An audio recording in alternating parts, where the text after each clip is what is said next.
Hello friends, नमस्कार। मैं हूं मालीराम यादव। स्वागत करता हूं आपके अपने YouTube channel AK Shukla online classes में। दोस्तों, पिछली वीडियो में हमने मैथ की डेफिनेशन बताई थी, वो भी तीन डेफिनेशन। प्राचीन काल की डेफिनेशन और मध्यकाल की डेफिनेशन, आधुनिक काल की डेफिनेशन। तो आइए आज हम शुरुआत करते हैं नंबर सिस्टम। दोस्तों, नंबर सिस्टम स्टार्ट करने से पहले कुछ छोटी छोटी जानकारी ले ली जाए, तो हम हेडिंग डाल देते हैं नंबर सिस्टम।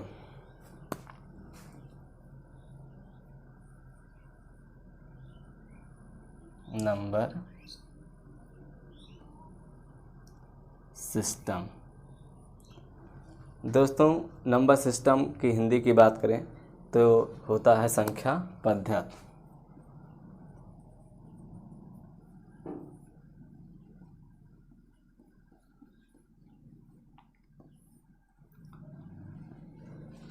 दोस्तों, अब हम शुरुआत करते हैं संख्या जो है नंबर सिस्टम, और इसमें सीख लेते हैं। हमने कहा छोटी छोटी जानकारी सीख लेते हैं, तो हम कुछ गिनतियाँ लिखते हैं। यहाँ पर हमने लिखा 1 2 3 4 5 6 7 8 9। दोस्तों, ये सब क्या है? अंक हैं कि संख्या है? तो आप कहेंगे ये अंक है। सही है, इन सबको कहते हैं हम अंक।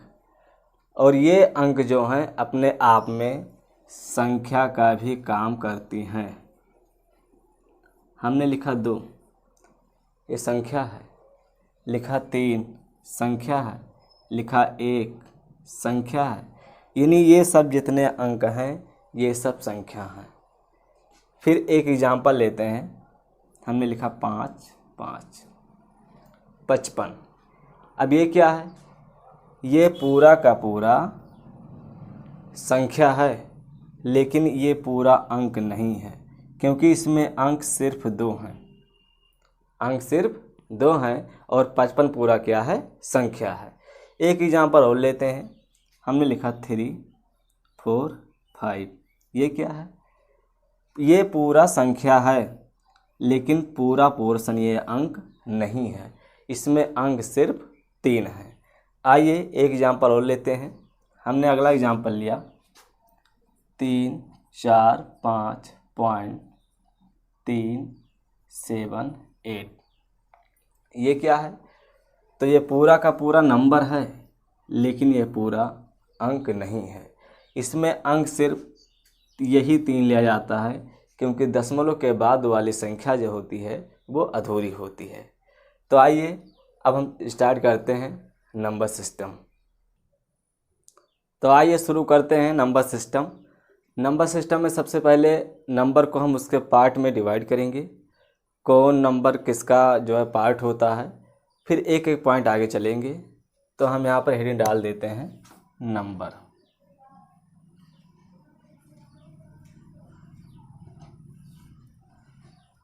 दोस्तों, जब गणितज्ञों ने नंबर को डिवाइड करना शुरू किया तो उनके पास बहुत सारी संख्याएं थी जो सब मिश्रण के रूप में थी। तो उन्होंने उनको 2 पार्ट में डिवाइड किया। फर्स्ट का उन्होंने नाम दिया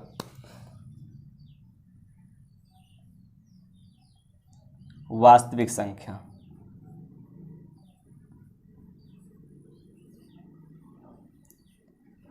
और दूसरे पार्ट का नाम दिया काल्पनिक संख्या। वास्तविक संख्या क्या होता है, काल्पनिक संख्या क्या होता है? तो सबसे पहले हम काल्पनिक संख्या को देख लेते हैं, और वास्तविक संख्या के लिए हम अगले वीडियोज में लेकर आएंगे। इसकी विधिवत जानकारी वहाँ पर देंगे। तो काल्पनिक संख्या के बारे में देख लेते हैं। काल्पनिक संख्या कैसा होता है? कोई संख्या अगर इस फॉर्म में लिखी हुई है तो उसको बोलते हैं काल्पनिक संख्या। स्क्वायर रूट ऑफ -5 ये काल्पनिक संख्या है। स्क्वायर रूट ऑफ -4 ये काल्पनिक संख्या है। स्क्वायर रूट ऑफ -7 ये काल्पनिक संख्या है। लेकिन काल्पनिक संख्या के बारे में विधिवत अध्ययन करने वाले एक गणितज्ञ, उनका नाम है आयोटा। जब उन्होंने इसका अध्ययन करना शुरू किया तो सिंबल के रूप में उन्होंने इसमें आई को क्या किया? इंक्लूड कर दिया। आई, अब आई क्या होता है? आई फॉर आयोटा और आई फॉर इमेजिनरी मतलब काल्पनिक संख्या। ये ट्रिक बता रहे हैं कि आई फॉर इमेजिनरी काल्पनिक संख्या होती है, लेकिन आई का मतलब जो साइंटिस्ट हैं, सॉरी मैथमेटिशियन हैं, उन्होंने अपने नाम पर रखा आयोटा, और इसकी वैल्यू जो होती है स्क्वायर रूट ऑफ -1। लेकिन हमने कहा कि यहाँ पर स्क्वायर रूट ऑफ -5 एक काल्पनिक संख्या है, लेकिन यहाँ पर आई तो नहीं लगा हुआ है। आइए हम देखते हैं कैसे इसमें आई लगाते हैं। जैसे हमने लिखा स्क्वायर रूट ऑफ -5, इसको हम लिख सकते हैं square root of 5 into square root of -1। Square root of 5 multiply by, ये किसकी वैल्यू लिखी हुई है? आई की, आयोटा की लिखी हुई है, तो यहाँ पर हम लिख देते हैं आई। अब ये हमारा बन गया आई अंडर रूट 5। अब ये स्क्वायर रूट ऑफ 5 ये हमारा जो बन गया काल्पनिक संख्या बन गया। लेकिन एक काल्पनिक संख्या क्यों बना? हमको तो दिखाई दे रहा है वास्तविक संख्या। वैसे वास्तविक संख्या हमने बता नहीं है, इसकी डिटेल जानकारी आगे वीडियोज में देंगे। काल्पनिक संख्या को देख लिया जाए। इस आई के लगने के कारण स्क्वायर रूट ऑफ 5 ये इमेजिनरी संख्या यानी काल्पनिक संख्या बन जाती है। आइए और देखते हैं। जैसे हमने एक एग्जाम्पल फिर ले लिया, हमने लिखा 7 + 3i। ये कैसी संख्या है? हमने क्या किया, यहाँ पर नंबर को दो पार्ट में डिवाइड किया, एक वास्तविक संख्या, एक काल्पनिक संख्या। इसका मतलब ये हुआ कि वास्तविक संख्या और काल्पनिक संख्या दोनों को अगर मिला लिया जाए तो वो तैयार होता है नंबर। क्या तैयार होता है? नंबर होता है। यहाँ पर नंबर ना लिख के अगर हम लिखते यहाँ पर कॉम्प्लेक्स नंबर तो और अच्छा होता, क्योंकि कॉम्प्लेक्स नंबर की विधिवत जानकारी आपको इंटरमीडिएट में मिलती है, तो यहाँ पर सिर्फ नंबर से ही आपको समझाते हैं।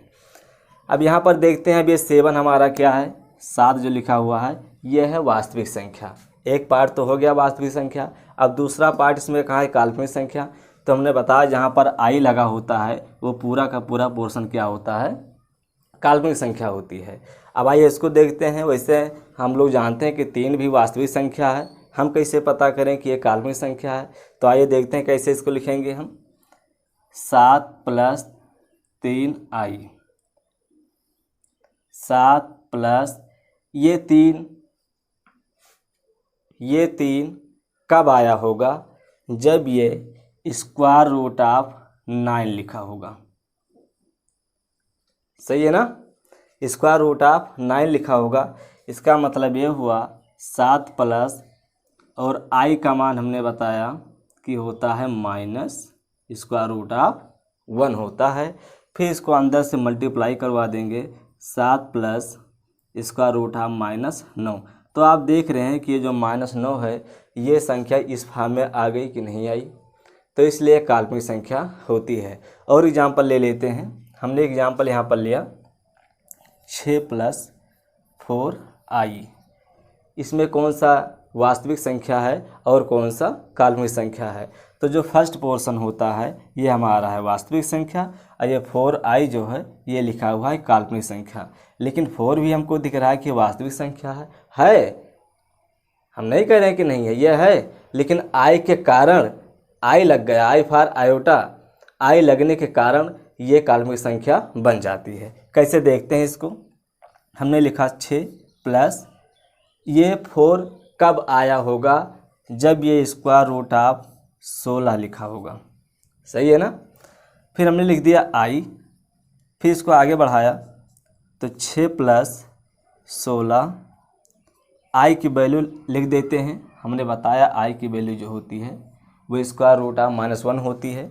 यहाँ पर गुणा कर दिया, स्क्वायर रूट ऑफ -1, 6 प्लस अंदर इसको मल्टीप्लाई कर देंगे तो -16 हो जाएगा ये। अब इस संख्या को देखा जाए तो हमारे इस फॉर्म में आ गई ना? तो ये हमारा हो गया काल्पनिक संख्या। 6 क्या है हमारा? वास्तविक संख्या। इसीलिए काल्पनिक संख्या और वास्तविक संख्या दोनों के मेल को कहते हैं नंबर। क्या कहते हैं? नंबर कहते हैं। तो यहाँ पर काल्पनिक संख्या जो होती है ये इस फॉर्म में होती है। आपने इसको मैं आशा करता हूँ कि आपको समझ में आ रहा होगा। तो यहाँ पर 6 प्लस अंडर रूट ऑफ -16 लिखा हुआ है, तो ये होगा काल्पनिक संख्या और ये होगा वास्तविक संख्या। फिर एग्जाम्पल और ले लेते हैं। हमने लिखा यहाँ पर 3 + 5i। यहाँ पर वास्तविक संख्या क्या है? अब यहाँ पर वास्तविक संख्या है 3, काल्पनिक संख्या क्या है 5i। क्यों? जहाँ पर i लग जाए, आई फॉर इम्पार्ट नहीं, आई फॉर आयोटा, जहाँ पर i लग जाए तो ये इसके लगने के कारण ये बन गया काल्पनिक संख्या। आइए कैसे देखते हैं इसको। इसमें भी -1 को इंक्लूड करवाया जाए।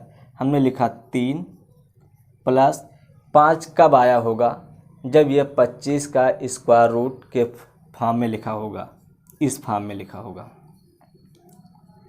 अब इसको क्या करेंगे, हमने लिखा 3 प्लस स्क्वायर रूट ऑफ 25, आई की वैल्यू रख देते हैं -1, इसको मल्टीप्लाई करवा दिया, ये बन गया स्क्वायर रूट ऑफ 25। अब ये पोर्शन तुम्हारा वास्तविक संख्या है, लेकिन ये पोर्शन क्या हो गया काल्पनिक संख्या। आप देख रहे हैं कि ये इस फॉर्म में आ गया, काल्पनिक संख्या के फॉर्म में आ गया। तो आइए अब शुरू करते हैं, फिर इसको हम आगे डिवाइड करते हैं। आइए वास्तविक संख्या को इसके टाइप्स में डिवाइड करते हैं और काल्पनिक संख्या को आपको समझ में आ गया होगा। अब शुरुआत करते हैं वास्तविक संख्या। इसको भी 2 पार्ट में डिवाइड किया।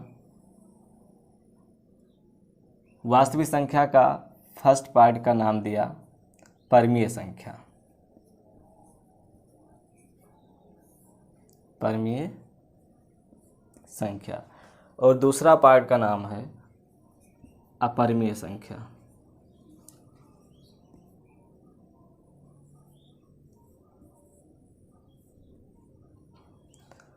परमेय संख्या क्या होता है, अपरिमेय संख्या क्या होता है, इसकी विधिवत जानकारी आपको परमेय और अपरिमेय वीडियोज में देंगे, अगले वीडियो में देंगे।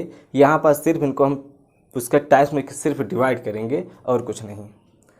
परमेय संख्या को जब डिवाइड किया गया तो इनके भी 2 पोर्शन निकल के आए, 2 पार्ट निकल के आए। एक निकल के आया पूर्णांक और दूसरे पार्ट का नाम होता है भिन्न। इन सब को अगले वीडियोज में सही तरीके से विधिवत जानकारी दी जाएगी। इनको सिर्फ यहाँ पर हम उसके टाइप्स में डिवाइड करते हैं। पूर्णांक को यहाँ पर डिवाइड किया गया 2 पार्ट में, तो ये निकल के आया पूर्ण संख्या और इन्हीं का दूसरा नाम देते हैं धनात्मक पूर्णांक, धनात्मक पूर्णांक। और दूसरा पार्ट इसका होता है ऋणात्मक पूर्णांक।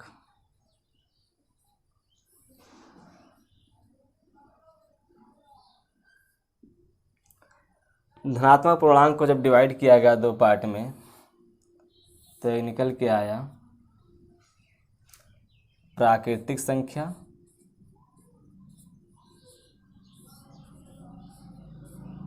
और दूसरा पार्ट निकल के आया सिर्फ 0।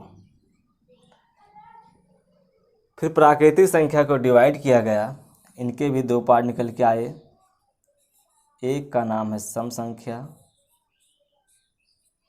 दूसरे का नाम है विषम संख्या।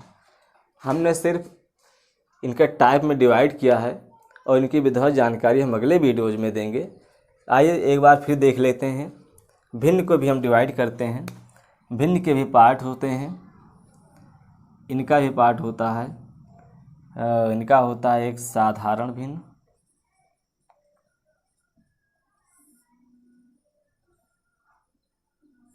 और दूसरा पार्ट होता है दशमलव भिन्न।